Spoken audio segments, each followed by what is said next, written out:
Hey folks, this is Heath. We're starting day 7 on generating functions. Before we get started, I want to give you a heads up about the first exam.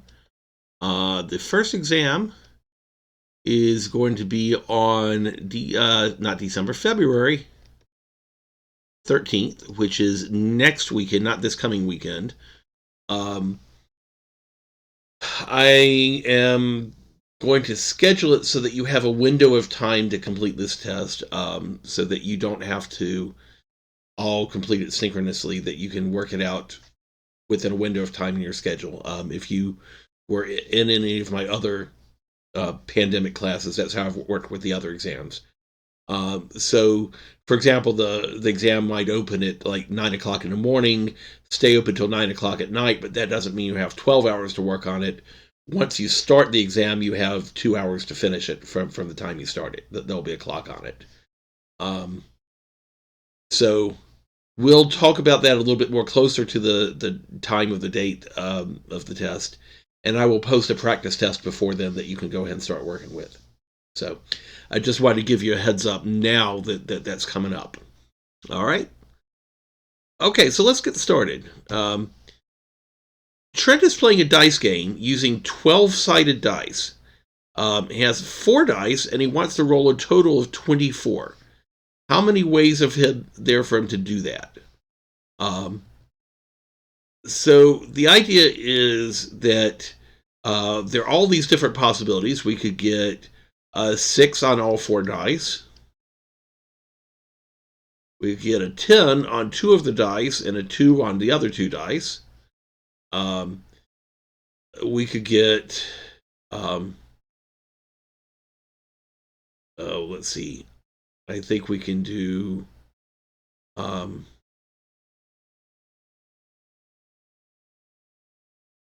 see, 7. Why can't I do this in my head?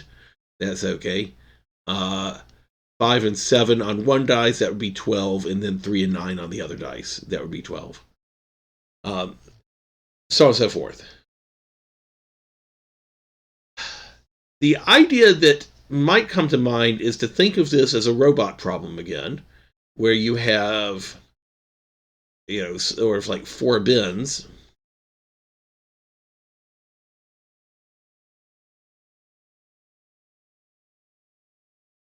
You've got your robot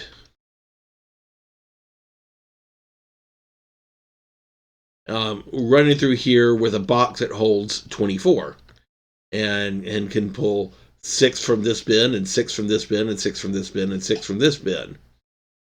The problem with the robot protocol is that there's no way in that protocol to tell the robot that you can't go over 12 in this box, that you can't pull 15 from this box. That's not allowed. The protocol that we have for the robot says that we can have any amount from any bin, and 15 is not a valid amount from the first bin because the dice only goes up to 12. And so we need a different kind of protocol. And the protocol is going to be, I think, a little surprising, but it turns out to be at least useful as a last resort protocol. So each dice can roll any value from 1 through 12, and each of those values is distinct. And so what we're going to do is we're going to represent one die by this polynomial. X to the first, this is really a 1 here, plus x squared plus x cubed up through x to the 10th plus 11th plus x to the 12th. We're using the additional rule because these are disjoint outcomes. A single dice can give us a 1 or a 2 or a 3 or a 4 and so on and so forth, where the plus sign represents an or statement, essentially, that this is what can happen with one dice. We can have this or this or this or this or this. But we have to roll all 4 dice. And so what we're going to do is we're going to say that we roll dice 1 and dice 2 and dice 3 and dice 4 to get the answer. And since we have to make all 4 choices before we can get an answer, we use the multiplication rule between the dice. And so what we end up getting is a polynomial that looks like x plus x squared plus x cubed all the way up to x 12th raised to the fourth power. We'll multiply all this out and look at the coefficient in front of x to the 24th. How many different ways are there of getting an exponent that equals 24? Well, that would be the answer we want. So now we have an algorithm that will get us to the answer. We just have to FOIL this polynomial out and figure out what happens. And we've been talking about multiplying out polynomials, and we've learned some shortcuts for doing that. This is an application for that now we have a polynomial that we can use that generates a solution to a problem. It's called a generating function. In general, we try to avoid using generating functions because it's sort of a brute forcey way of going through all of the different cases, and sometimes these can't be computed easily. But they are a good last resort for counting problems that we can't solve in other ways. So why is this particular polynomial? I'll write it out again. X plus x squared plus all the way up through x11 plus x12 raised to the fourth. This is harder to expand than the examples we've done before. And the reason is that we're repeating the variable inside the term. So the other examples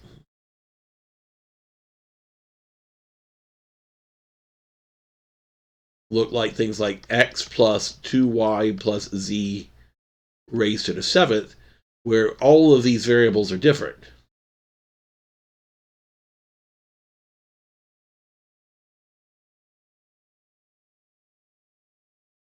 But so either this term contributes an x or it doesn't contribute an x. It contributes a y or it doesn't contribute a y. It contributes a z or it doesn't contribute a z to the total of 7. But this isn't just an x or not an x. It's definitely got to be an x, and they could contribute 1 or 2 or 3 or 4 all the way up to 12 towards the total. That this polynomial is definitely contributing x towards the total. It's just how many. And that's a little bit harder to work out. We have some techniques for expanding this polynomial. And if you read ahead of Nomura's book, you'll see some of those techniques. We're not going to get to all of them, but we'll talk about how to do some of them. So this is doable, but it's a little bit harder than the examples we've seen so far because of the repeated x inside the terms. Okay? And that's why we like to avoid generating functions if we can, is because if we can come up with a closed form answer, then we know what the answer is. This answer, we have to do a little bit of work to still solve it. Okay? All right, but we're going to look at some examples that we can solve using generating functions today. All right? So we have a bank that has a supply of pennies, nickels, dimes, and quarters. And the question wants to know how many different ways can the bank make change for $1. Okay? All right. So here's going to be sort of the idea. We're going to have 4 different kinds of coins.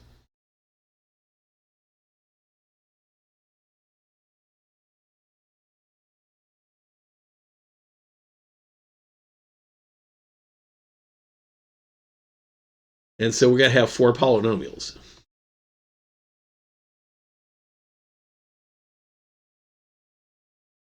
So I'm going to start with a quarter. We'll call this polynomial q of x. And the possibilities for quarters is that we could have no quarters, or 1/4, or 2/4, or 3/4,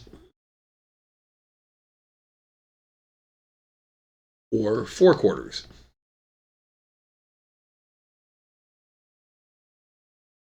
which as a polynomial is no quarters would be 0 cents, and so x to the 0, which is just 1, or is an addition sign. 1 quarter would be 25 cents, or 50 cents, or 75 cents, or 100 cents, or $1. Where the exponent represents cents.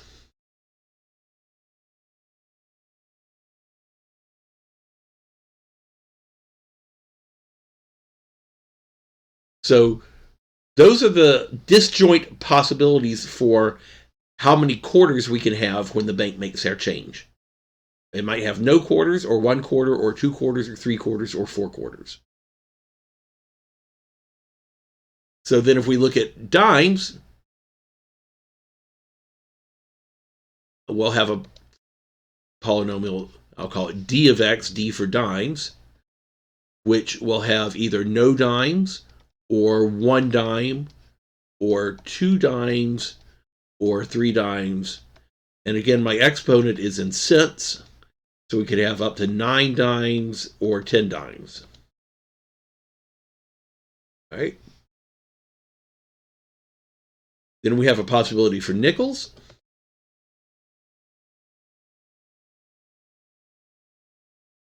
Where we could have 1 nickel, or no nickels, or 1 nickel, or 2 nickels, or 3 nickels, all the way up to 19 nickels and 20 nickels.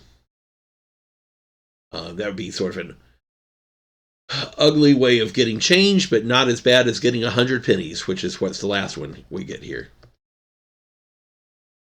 Pennies, which is going to be 1 plus x squared plus x cubed, all the way up through x to the 98, x to the 99, x to the 100. All right. So when we make change for $1, we're going to have some number of quarters and some number of dimes and some number of nickels and some number of pennies. Now, some of those may be 0. We may have 0 quarters and then dimes and nickels and pennies. But we have to account for each of these possibilities. And so my final answer is, because these are joined with ands, that we're going to have some number of quarters and some number of dimes and some number of nickels and some number of pennies. There we go. And multiply all this out, and then look at the 1x to the 100 term. So we're going to multiply this out, and then we're going to look for the coefficient in front of x to the 100. And that's going to include possibilities like the common possibility, 4 quarters and no dimes and no nickels and no pennies, but it might include things like 2 quarters and 5 dimes and no nickels and no pennies, for example. And these would also add up to 100. And all the different combinations will add 1 to this coefficient. Okay? All right. So we write out all the polynomials for all the different kinds of objects. We multiply them together. And then once we multiply them all together, we've got this gigantic polynomial. And all we want is what the x to the 100 term is from that polynomial. Okay? All right. Let's keep trying some examples. This is similar to the problem we just did before. Instead of working with nickels and dimes and quarters, we have a department store that sells batteries in packages of 1, 5, 20, and 75. So how many ways can we buy a total of 95 batteries?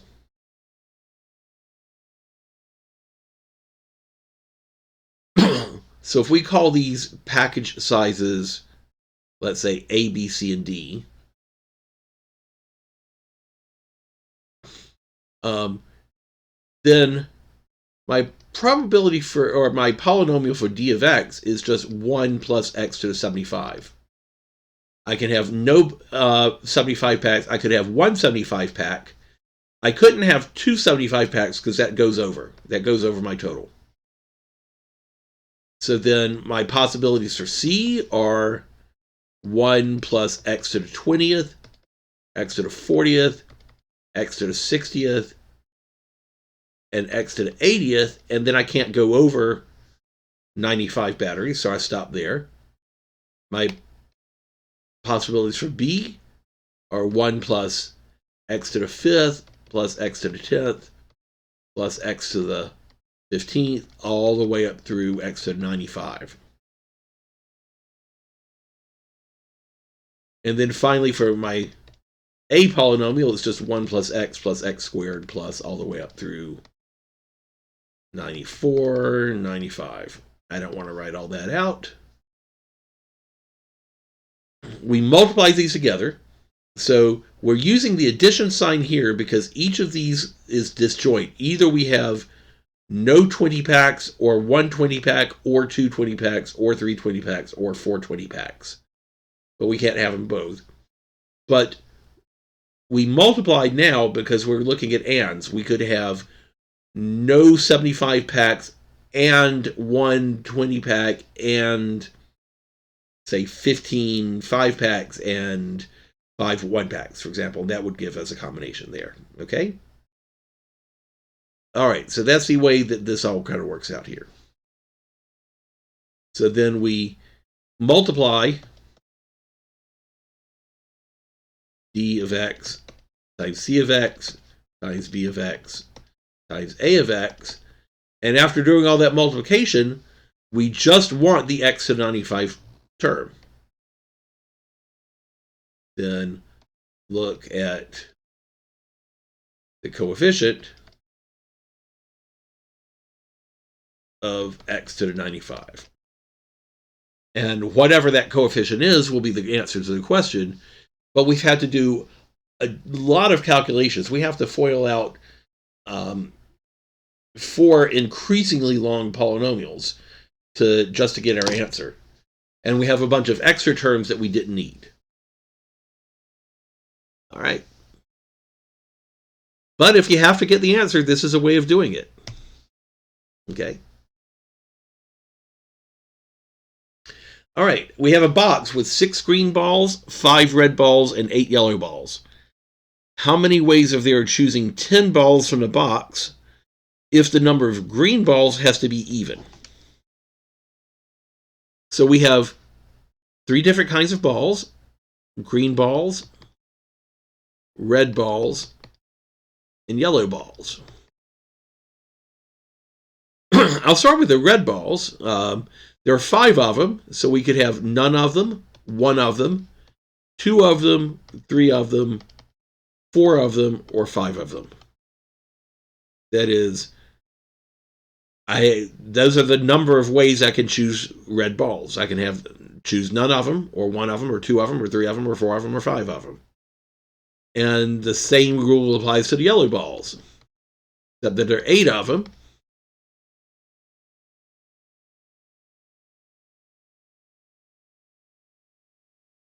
And then when we look at the green balls, we're only allowed to choose an even number. So I'm only going to be allowed to choose 0 of them, or 2 of them, or 4 of them, or 6 of them. So this is the requirement that we have to have an even number.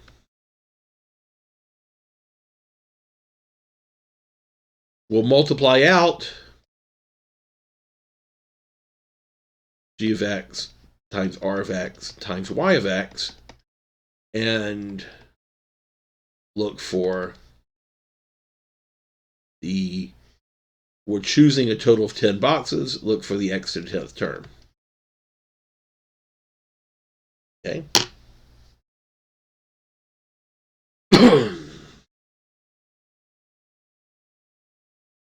All right. Last problem. we're helping to arrange a professional conference, and we have two duties. One of them is that we have to hire 2 keynote speakers from a short list of 5 candidates. Now, we know how to do that. That's 5 choose 2 by itself. But the other thing is we have to arrange for transportation for 100 participants from the hotel to the conference site. And we could do that by renting a combination of minibuses, vans, or sedans, where the minibus holds 20 passengers, the van holds 12 passengers, and the sedans hold 4 passengers. Can we construct a generating function that computes the number of ways of completing both duties? Okay? So we're going to assume that the speakers are distinct, but the passengers are not. Okay? So we have 5 different speakers here. Where'd my pen go? There we go, over here. So we have 5 speakers. So for speaker 1,